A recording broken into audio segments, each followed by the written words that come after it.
Suis-je au bon endroit? Les 5 signes qui montrent que ton job est fait pour toi. Bonjour à toi, bienvenue dans cette vidéo. Je suis ravie de t'accueillir pour parler aujourd'hui de est-ce que je suis au bon endroit? Quels sont les signes qui montrent que justement le job, le service ou la structure dans laquelle je suis est justement la bonne pour moi? Est-ce que voilà, je peux continuer comme ça ou est-ce qu'il faut justement que je change? Aujourd'hui, du coup, je vais partager 5 signes qui montrent que justement je suis au bon endroit et que du coup, tu vas pouvoir être rassuré par rapport à ça. Si tu ne me connais pas encore, je suis Charlotte, je suis infirmière reconvertie et désormais j'accompagne les infirmières, les infirmiers dans leur évolution professionnelle, que ce soit d'évoluer au sein du métier d'infirmière ou évoluer en dehors, c'est-à-dire se reconvertir vers un autre métier. Donc aujourd'hui, on va parler ensemble de est-ce que tu es au bon endroit et je vais te partager du coup ces 5 critères, ces 5 signes qui montrent que justement tu es actuellement au bon endroit. Si ce n'est pas encore fait, avant de démarrer, je t'invite déjà à t'abonner en cliquant sur le bouton juste en dessous puisque tous les jours, je te publie une nouvelle vidéo avec des astuces, des idées, des conseils en évolution professionnelle et même des astuces de bien-être pour être mieux au quotidien dans ton métier d'infirmière, d'infirmier.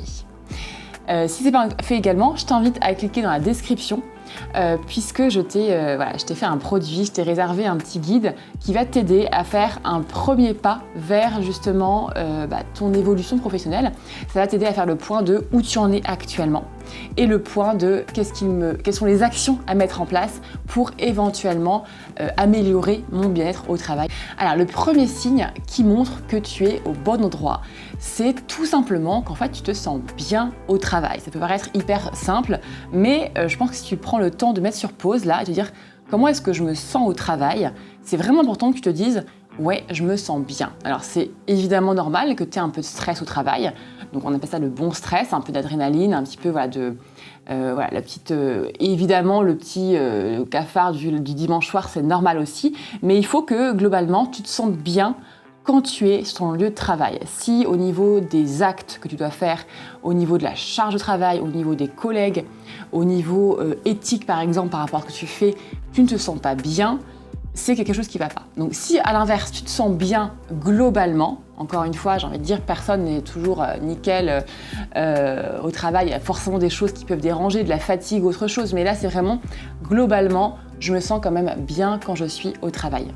Ensuite, le deuxième critère qui montre que tu es au bon endroit, c'est que quand tu écoutes par exemple mes vidéos sur le burn-out ou sur l'épuisement professionnel, tu ne te sens pas concerné. Donc ça, c'est aussi important, c'est que quand tu écoutes quand tu lis par exemple également sur le groupe Facebook, souvent on me le dit, quand je lis les infirmières qui parlent, je me dis waouh, les pauvres, mais je me sens pas concernée. Et bien tant mieux, c'est que tu n'es pas dans ce cas de figure-là, tu n'es pas en épuisement professionnel, et c'est que justement tu es au bon endroit, tu es dans l'environnement qui du coup fait que tu n'es pas épuisé ni en épuisement pro, donc en burn-out.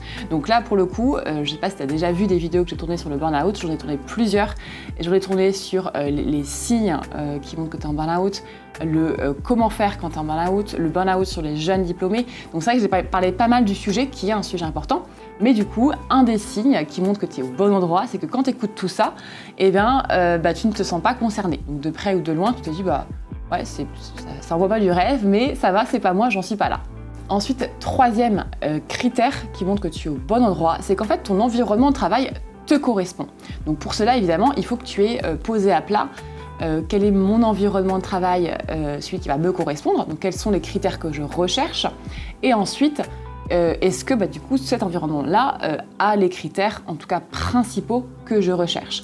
Donc pour cela évidemment il faut avoir fait le travail en amont, je ne sais pas si tu l'as déjà fait, si ce n'est pas encore fait, je t'invite vraiment à prendre un papier crayon et du coup passer à l'action. Mais voilà, qu'est-ce que moi je recherche dans un travail de manière globale? Pour moi le travail c'est quoi? Qu'est-ce que je recherche? Et est-ce que mes critères principaux, du moins, sont respectés avec cet environnement-là? Donc ça, c'est assez important de le faire parce que parfois, dans la routine, avec toute l'action de la vie au quotidien, on ne se rend pas toujours compte, on ne prend pas toujours le temps de le faire, mais c'est vraiment, qu'est-ce que moi je veux en fait? Pour moi, un travail, ça doit correspondre à quoi? À quel besoin ça doit répondre aussi? Donc là, par exemple, ça peut être, moi j'ai besoin d'avoir un rythme, un équilibre familial respecté, j'ai besoin de pouvoir me former, par exemple, régulièrement, si c'est un besoin que tu as. J'ai besoin d'avoir une équipe soudée, par exemple. où j'ai besoin de travailler en autonomie et de croiser peu de gens dans ma journée, c'est ok, mais voilà, quels sont toi tes critères et sont-ils respectés en majorité? Je le dis bien parce que tu peux pas avoir tous tes critères qui soient tout le temps au taquet à chaque fois. Parfois, on fait des compromis sur certains critères, mais voilà, c'est ok pour toi.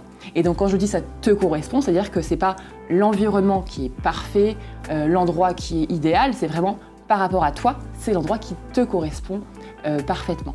Ensuite, quatrième critère qui montre que tu es au bon endroit, c'est un petit peu subjectif, je pense, parce que c'est plutôt, voilà, c'est un petit peu mon avis, on va dire, mais je pense que si tu es au bon endroit, dans un bon environnement, tu dois avoir en permanence des choses à apprendre et à découvrir. Si pour le coup, tu sens que tu es un peu étriqué, que tu n'apprends plus rien, que tu es dans une routine, que ça fait 1 an que tu n'as appris aucun geste, etc., peut-être que du coup, voilà, il est temps pour toi de changer. Là, c'est un peu plus mon avis sur le sujet. Mais voilà, quand on est au bon endroit, c'est qu'on est en permanence en train d'apprendre, en train de découvrir des choses, en train de te dire, bah, tiens, il y a quelque chose qui m'anime, une nouveauté. En tout cas, voilà, je pense que c'est quelque chose qui est important.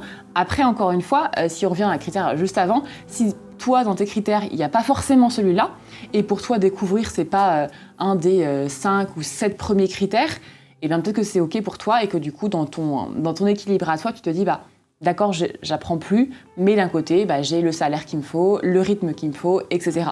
Mais voilà, en tout cas, le fait de pouvoir en permanence être enrichi professionnellement parlant, c'est quelque chose qui est également important. Et c'est vrai que quand on arrive à un stade où on sent qu'on n'apprend plus rien et que voilà, on se tourne un petit peu les pouces et qu'on va au travail un peu de manière routinière, un peu comme un robot, etc., peut-être que c'est quelque chose à revoir, pas forcément de changer carrément de métier, évidemment, hein. Ça peut être juste de changer de service ou changer de structure ou même d'évoluer dans ton service, de faire un DU, peu importe. Mais voilà, en tout cas, c'est quelque chose qui est important dans les critères finalement de bien-être. C'est vraiment, voilà, je sens que je peux toujours en apprendre plus. Donc, 5e critère que j'aurais te partager, qui pour moi me semble important, si vraiment là, surtout, ça t'a pas suffi ce que je t'ai dit et que tu as vraiment besoin de quelque chose de très concret pour savoir si oui ou non je suis au bon endroit.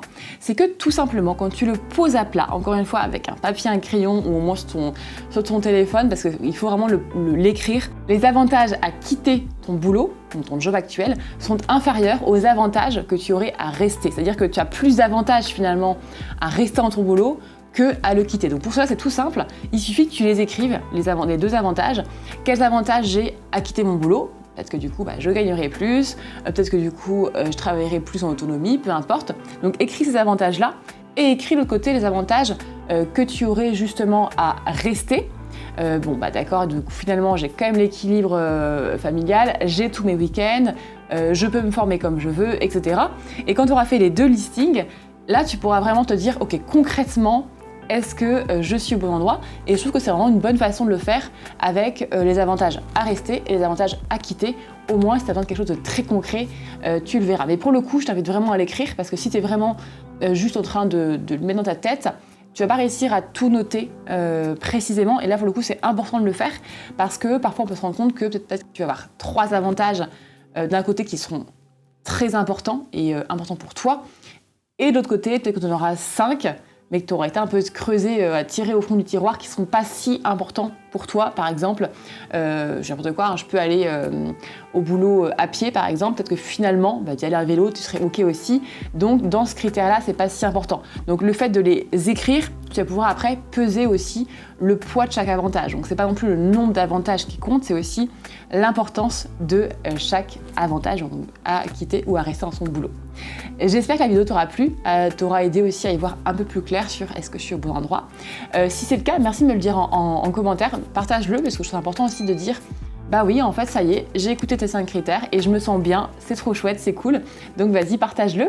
Abonne-toi ici avant de quitter à la chaîne pour recevoir du coup tous les jours la nouvelle vidéo. Et puis je te dis à demain pour une prochaine vidéo.